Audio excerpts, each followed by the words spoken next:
दोस्तों, अगर आपको चक्कर आ रहे हैं, चक्कर आने के साथ साथ अगर आपके कानों में आवाज़ गूंज रही है जिसे टिनिटस कहा जाता है, या अगर आपको हियरिंग लॉस हो रहा है, सुनने की शक्ति कम हो रही है, या आपके कान में भारीपन या हैवीनेस फील हो रहा है, तो ये क्या किसी बीमारी के लक्षण हैं? जी हाँ, ये मेनियर्स डिजीज़ के लक्षण हैं। नमस्कार, मैं डॉक्टर कैलाश आज आपको बताऊंगा कि मेनियर्स डिजीज़ क्या होता है, इसके क्या कारण होते हैं, क्या सिम्टम्स होते हैं और होम्योपैथिक मेडिसिन से इस बीमारी को आप पूरी तरह से कैसे ठीक कर सकते हो। तो दोस्तों, इसके बारे में मैं पूरी जानकारी दूंगा। दोस्तों, अगर इस चैनल पे आप नए हैं तो चैनल को सब्सक्राइब ज़रूर कर लीजिएगा और बेल आइकन को प्रेस कर लीजिएगा। तो चलिए दोस्तों, शुरू करते हैं मेनियर्स डिजीज़ और इसकी होम्योपैथिक मेडिसिन्स।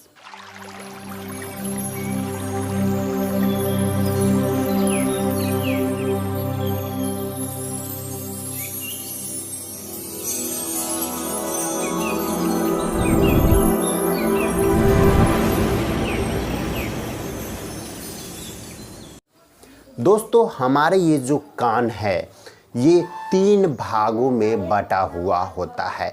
एक एक्सटर्नल ईयर जिसे आप देख रहे हैं, छू रहे हैं। दूसरा होता है मिडल ईयर जिसे आप देख सकते हैं टॉर्च की सहायता से या लाइट की सहायता से आप देख सकते हैं। और तीसरा होता है इंटरनल ईयर जिसे आप नहीं देख सकते हैं।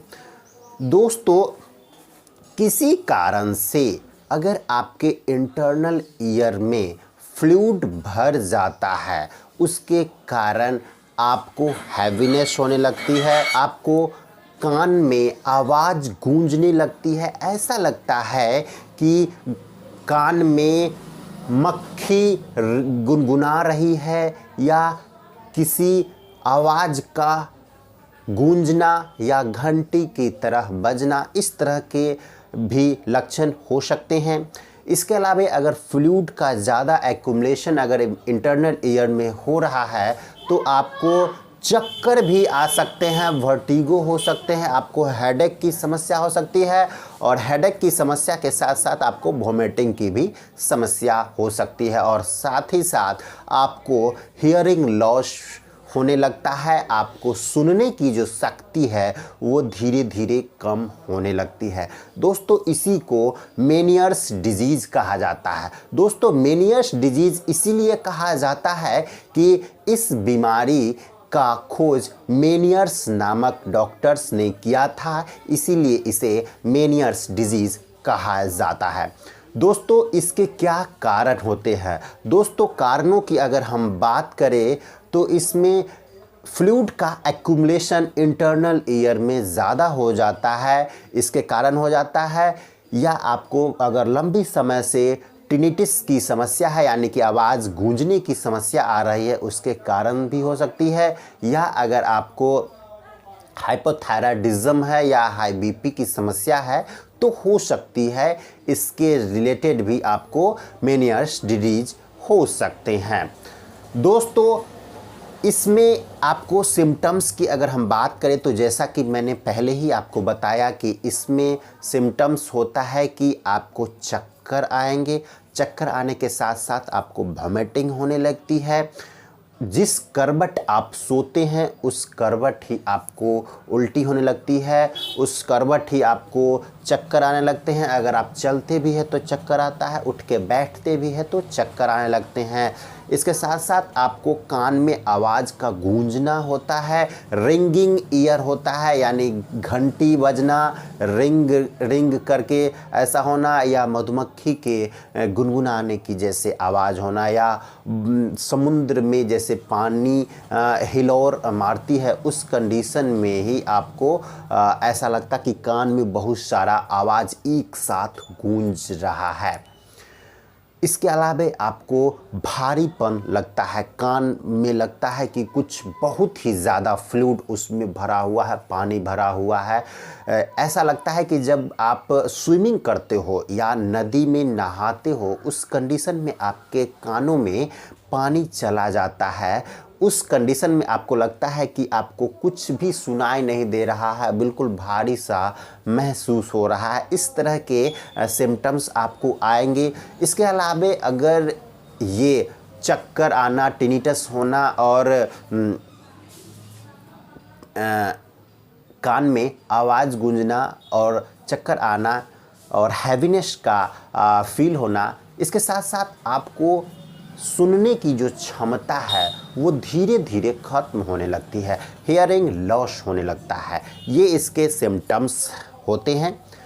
दोस्तों, इसमें सावधानी क्या बरतनी है? दोस्तों, अगर आपको मेनियर्स डिजीज़ है तो उस कंडीशंस में आपको नमक का सेवन नहीं करना है, आपको स्विमिंग नहीं करना है, आपको पहाड़ पे नहीं चढ़ना है।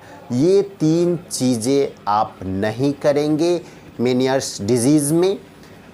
दोस्तों, अब मैं आपको होम्योपैथिक मेडिसिन्स बता देता हूँ। एकमात्र होम्योपैथिक मेडिसिन्स है जिसको लेने से आपको मेनियर्स डिजीज़ पूरी तरह से खत्म हो जाएगी। दोस्तों, वो है नेट्रम सैलिसिलिकम। दोस्तों, नेट्रम सैलिसिलिकम मेनियर्स डिजीज़ की एकमात्र होम्योपैथिक मेडिसिन्स है जिसमें कि आपको ये चारों सिम्टम्स मिल जाते हैं और आपको ये मेनियर्स डिजीज़ ठीक हो जाएगी। दोस्तों, नेट्रम सैलिसिलिकम को आप 30 पोटेंसी में यूज कीजिए। 2-2 बूंद दिन में 4 बार आपको कुछ महीनों तक यूज करना है।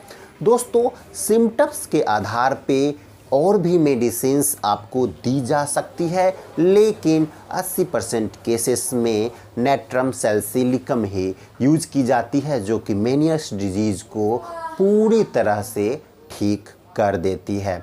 दोस्तों, दवा लेने से पहले आप अच्छे होम्योपैथिक डॉक्टर से संपर्क जरूर करें।